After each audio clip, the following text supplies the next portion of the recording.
Salam jumpa sahabat M2TV, media informasi, sarana edukasi, dan saluran diskusi yang selalu siap mengupas data menjadi fakta, menyajikan berita-berita terpercaya, biar sahabat M2TV menjadi tahu dari yang belum pernah tahu.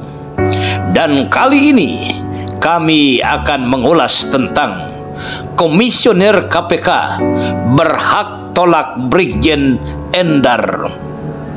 Tetapi sebelum kami lanjutkan ulasan ini, jangan lupa subscribe, like, dan komen konten-konten M2TV, biar kami akan tetap eksis untuk menyajikan dan mengupas isu-isu menarik yang tentu akan menghebohkan.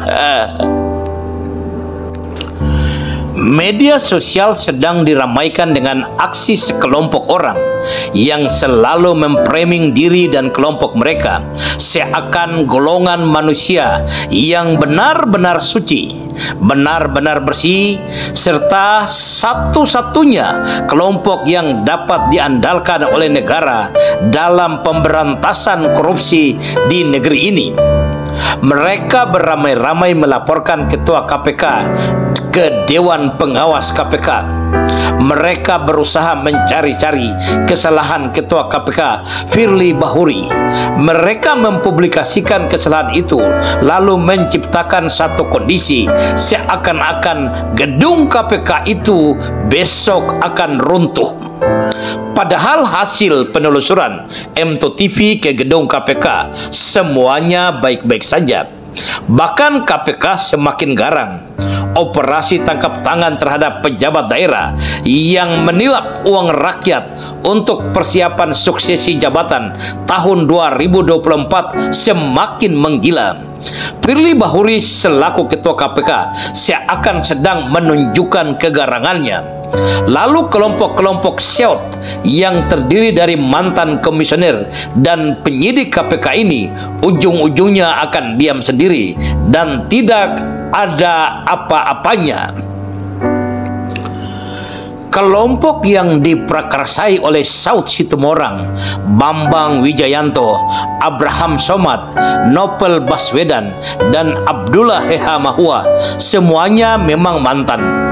Baik mantan pengawas KPK, mantan komisioner KPK, dan mantan penyidik KPK.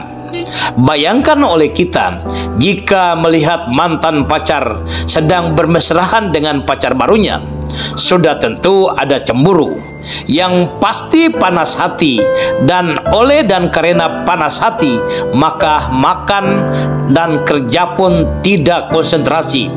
Lalu yang lebih parah lagi, bisa melakukan hal-hal negatif untuk menjatuhkan harkat dan martabat mantan pacar, atau berani berbuat kasar terhadap diri pacar mantan kita. Semua karena cemburu kehilangan pacar. Begitulah sifat kekanak-kanakan sekelompok orang di atas. Sudah menjadi mantan, akan lebih elok bagi mereka untuk menempatkan diri sebagai suhu pemberantasan korupsi dengan cara-cara lain, tetapi bukan untuk mengkoreksi urusan internal rumah tangga KPK yang sedang dipimpin oleh Firly Bahuri. Bukan baru sekali kelompok ini melakukan aksi-aksi untuk dan atas nama institusi KPK.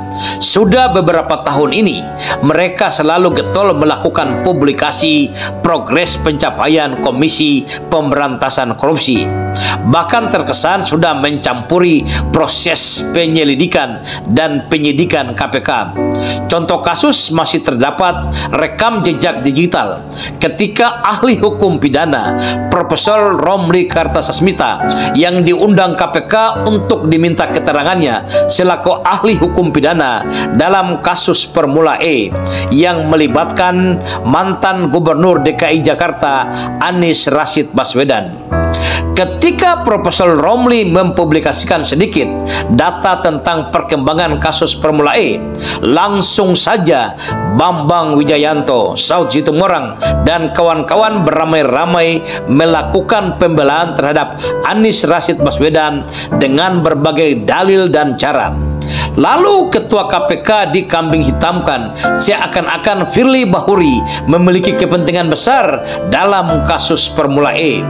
Bukankah sebagaimana bunyi pasal 21 ayat 4 Undang-Undang Nomor 19 Tahun 2019 tentang perubahan kedua Undang-Undang Nomor 30 Tahun 2002 tentang Komisi Pemberantasan Korupsi yang berbunyi, pimpinan Komisi Pemberantasan Korupsi sebagaimana dimaksud ayat 2 bersifat kolektif kolegia.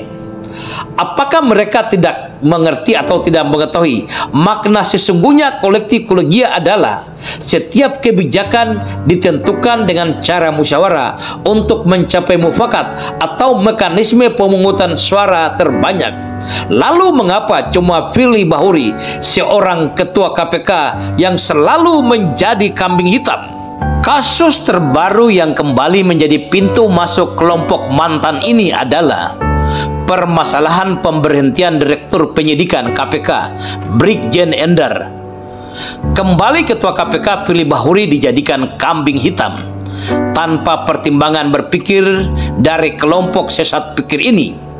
Mereka menuduh Firly Bahuri memiliki kepentingan besar dengan pentersangkaan Anies, sementara Brigjen Endar sendiri tidak dalam posisi yang bisa menjelaskan kepada publik bahwa pemberhentian dirinya karena proses penyelidikan kasus Formula E. Bukankah sudah jelas dalam pasal 21 ayat 4 bahwa pimpinan komisioner KPK bersifat kolektif kolegia? Artinya setiap keputusan komisioner termasuk pemberhentian ataupun pengangkatan Brigjen Endar atau siapapun merupakan keputusan bersama, bukan merupakan keputusan Ketua KPK sendiri. Dalam pasal 45 ayat 1 Undang-Undang Nomor 19 Tahun 2019 tentang perubahan kedua Undang-Undang Nomor 30 Tahun 2002 tentang Komisi Pemberantasan Korupsi dijelaskan bahwa penyidik Komisioner Pemberantasan Korupsi dapat berasal dari kepolisian, kejaksaan, penyidik pegawai negeri sipil yang diberi wewenang khusus oleh undang-undang, dan penyidik pemberantasan korupsi. Ayat 2, penyidik sebagaimana dimaksud dalam ayat 1 diangkat dan diberhentikan oleh pimpinan Komisioner Pemberantasan Korupsi. Jika undang-undang yang mengatur setiap perbuatan hukum komisioner KPK sudah mengamanahkan hal ini, maka sudah tentu hal-hal mengenai pengangkatan dan pemberhentian penyidik KPK, baik dari tingkat direktur penyidikan sampai penyidik utama dan penyidik pembantu, adalah merupakan hak dan kewenangan dari pimpinan komisioner KPK. Sekalipun ada surat Kapolri untuk menempatkan seseorang di institusi KPK, jika komisioner KPK berpendapat lain, itulah hak komisioner KPK untuk menolak atau menerima seseorang, karena KPK adalah institusi sendiri yang diatur oleh undang-undang, tidak berada di bawah Kepolisian Republik Indonesia atau tidak berada di bawah Kejaksaan Republik Indonesia. Tetapi jika ada pelanggaran etik yang dilakukan oleh salah satu komisioner KPK, maka Dewan Pengawas dapat mengusut tuntas pelanggaran tersebut tanpa ada intervensi dari pihak manapun. Dan kita berharap KPK tetap solid untuk pemberantasan korupsi di Indonesia.